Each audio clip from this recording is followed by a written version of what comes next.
Halo kalian semua para investor dan holders kripto dimanapun kalian berada, welcome back again to this channel ya. Balik lagi dengan saya tentunya di sini.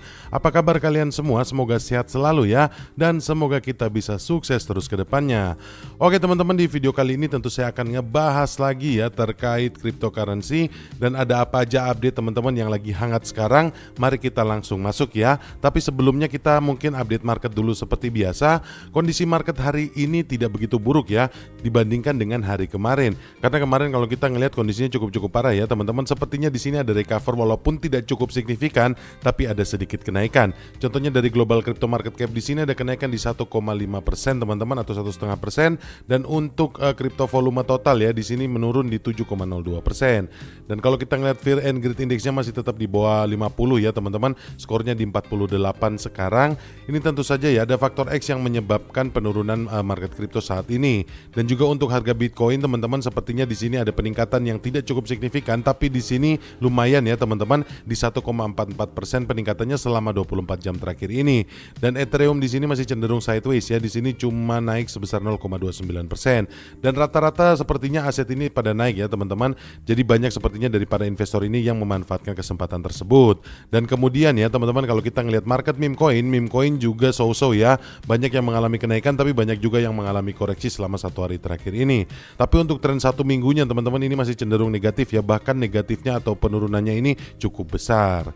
Dan kalau kita ngelihat top 5 meme coin di sini ya yang mengalami kenaikan selama satu hari terakhir, yaitu ada Dogecoin dan juga Shiba Inu teman-teman, dan PP dan juga Floki. Dogecoin naik di 2,84%, sementara Shiba Inu di 1,6% dan PP di 2,4% dan Floki di 1,15%. Kira-kira seperti itu ya teman-teman. Dan di video kali ini saya mau bahas juga ya teman-teman terkait penurunan market dalam beberapa hari terakhir ini. Apa sih faktor X-nya yang menyebabkan penurunan ini? Dan kalau kita ngelihat ya, berita terbesarnya datang dari BlackRock teman-teman, karena di sini BlackRock menjual Bitcoinnya. Dan data ini diambil atau dikutip dari Arkham Intelligence ya teman-teman. Dan kalau kita ngelihat di inti beritanya sendiri di sini, kabar ini cukup mengejutkan ya, mengingat sebelumnya banyak yang memperkirakan BlackRock akan terus menambah kepemilikan Bitcoinnya, terutama setelah mereka memindahkan Bitcoin dalam jumlah besar ke cold storage pada Mei 2024 lalu, yang dianggap sebagai strategi investasi jangka panjang. Banyak dari investor melihat langkah ini sebagai sinyal positif, karena salah satu lembaga keuangan paling konservatif di dunia ini menunjukkan keyakinan terhadap masa depan Bitcoin.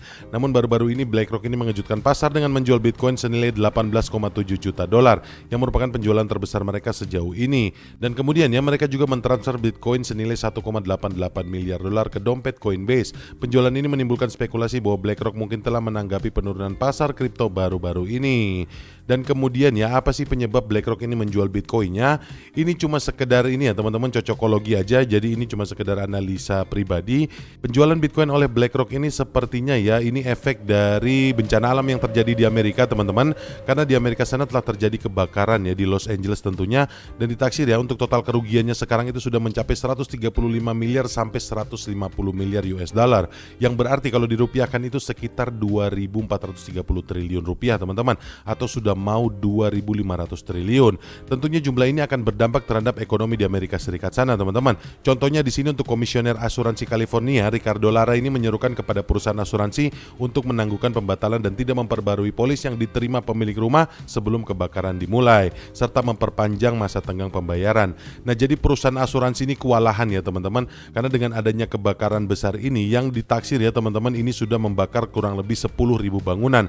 Jadi tentu saja di sini pihak asuransi akan kerepotan. Dan ini juga ya kemungkinan yang menyebabkan perusahaan besar ini menjual aset-asetnya. Untuk apa teman-teman? Tentu saja untuk mengcover biaya perusahaannya. Karena kemungkinan besar juga ya di Los Angeles ini ada perusahaan-perusahaan mereka ini yang kecil-kecil ataupun anak perusahaan mereka yang harus di backup secara ekonomi. Jadi kira-kira seperti itu ya, kemungkinan ini juga bisa menjadi salah satu faktor penurunan market baru-baru ini. Dan juga di sini Amerika tentu saja akan kewalahan ya. Rencananya pasti juga akan ikut berubah ya teman-teman terkait untuk recover kondisi yang ada di Los Angeles sana, dan tentu ini akan membutuhkan waktu yang cukup lama. Jadi kira-kira seperti itu ya teman-teman, tapi ini menurut saya cuma cocokologi dan saya rasa ini juga berpengaruh terhadap kondisi market saat ini. Mungkin segitu ya teman-teman berita terkait dari BlackRock. Dan juga di sini yang selanjutnya saya mau bahas ya untuk meme coin teman-teman. Kita pindah topik. Di sini untuk meme coin teratas PP dan token WiFi di sini menguji level dukungan utama di tengah koreksi besar. Dan apakah yang akan terjadi? Kalau kita ngelihat di sini ya untuk analisa PP sendiri, PP saat ini sedang sedang dalam konsolidasi dalam saluran paralel menaik yang mencerminkan tren penurunan yang lebih luas. Penurunan baru-baru ini yang mendorong PP dari 0,00002125 dolar ke level saat ini ya, atau di 0,000017 dolaran, di mana ia telah mendarat di batas bawah saluran. Secara historis, level support ini telah bertindak sebagai zona rebound yang kuat, seperti membeli peluang untuk mengambil kendali. Dan kalau kita lihat ya, untuk analisanya sendiri dari grafik ini teman-teman, ini sudah membentuk pola rebound ya teman-teman. Tapi kalau di sini, kalau PP bertahan di bawah saluran dan bangkit kembali, token tersebut dapat mengalami rally jangka pendek kembali ya. Dia akan retest lagi di 2125 dolarnya dengan 40 di belakang koma. Tapi misalnya ya teman-teman, kalau penurunan lebih lanjut lagi di bawah support, ini dapat menyebabkan momentum bearish lebih lanjut, bahkan bisa sampai ke 1450 ya teman-teman, itu dengan 40 di belakang koma. Tapi kalau kita lihat kondisinya sekarang, sepertinya PP ini rebound ya teman-teman. Dia meningkat di 2,5% selama satu hari terakhir ini, dan harganya menjadi 177 dolar dengan 40 di belakang koma. Jadi sepertinya ya ada peluang untuk PP bisa naik lagi atau bisa retest lagi ke 0,000021 dolaran. Kira-kira seperti itu ya teman-teman. Dan juga di sini untuk token WIF, kalau kita bisa ngelihat token WIF juga mengalami penurunan ya, dari 2,2 dolar menjadi 1,57 dolar hingga mencapai garis trend support naik ke segitiga tersebut. Level ini sebelumnya berfungsi ya sebagai zona rebound yang handal untuk token WIF. Tapi jika token WIF mempertahankan support ini dan bangkit kembali ya, hal itu bisa menyebabkan rally jangka pendek, atau token WIF ini bisa retest lagi teman-teman ya ke 2,2 dolar. Namun kegagalan mempertahankan support ini dapat mengakibatkan penurunan dengan harga berpotensi turun lebih jauh ke 1,12 dolar. Dan kalau misalnya kita ngelihat yang akan datang ini seperti apa teman-teman, ini ya kalau kita ngelihat dari kondisi Bitcoin ke depannya, token-token ini diperdagangkan mendekati level support utama. Pergerakan selanjutnya sangat tergantung kepada Bitcoin. Bitcoin saat ini diperdagangkan pada zona yang cukup kritis ya, dengan MACD dan RSI yang menunjukkan bahwa kenaikan mungkin akan segera terjadi. Dan jika Bitcoin berhasil bangkit dari zona dukungan ini, hal ini dapat memicu pemulihan besar yang lebih luas, yang tentunya berdampak positif terhadap meme coin seperti PP dan juga token WIF. Jadi kira-kira seperti itu ya teman-teman. Ini memang benar ya teman-teman, tentunya dengan adanya dominasi Bitcoin yang sebesar 56% lebih, ini tentunya akan berpengaruh terhadap ekosistem cryptocurrency. Jadi secara keseluruhan bukan hanya token PP ataupun WIF, tapi semua ya teman-teman, secara keseluruhan ini bisa terdampak dari kenaikan atau penurunan dari Bitcoin. Dan kita berdoa aja ya teman-teman, semoga Bitcoin dalam waktu dekat ini bisa rebound atau bisa retest lagi di 100 ribunya paling tidak. Ini bisa menguatkan lagi kondisi cryptocurrency pada saat ini. Mungkin kira-kira seperti itu ya teman-teman. Dan mungkin penurunan Bitcoin tadi disebabkan oleh yang sudah tadi saya sebutin. Mungkin ya itu cocokologinya seperti itu. Mungkin karena adanya bencana alam juga ya yang cukup besar di Los Angeles. Itu juga berpotensi mengakibatkan ketimpangan ekonomi teman-teman di Amerika Serikat sana. Jadi itu mungkin salah satu faktor penyebab juga Bitcoin ini menurun.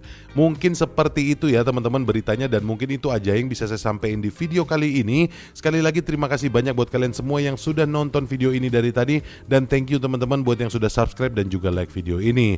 Dan buat kalian semua ya yang mau berinvestasi, silakan teman-teman. Yang enggak juga enggak apa-apa.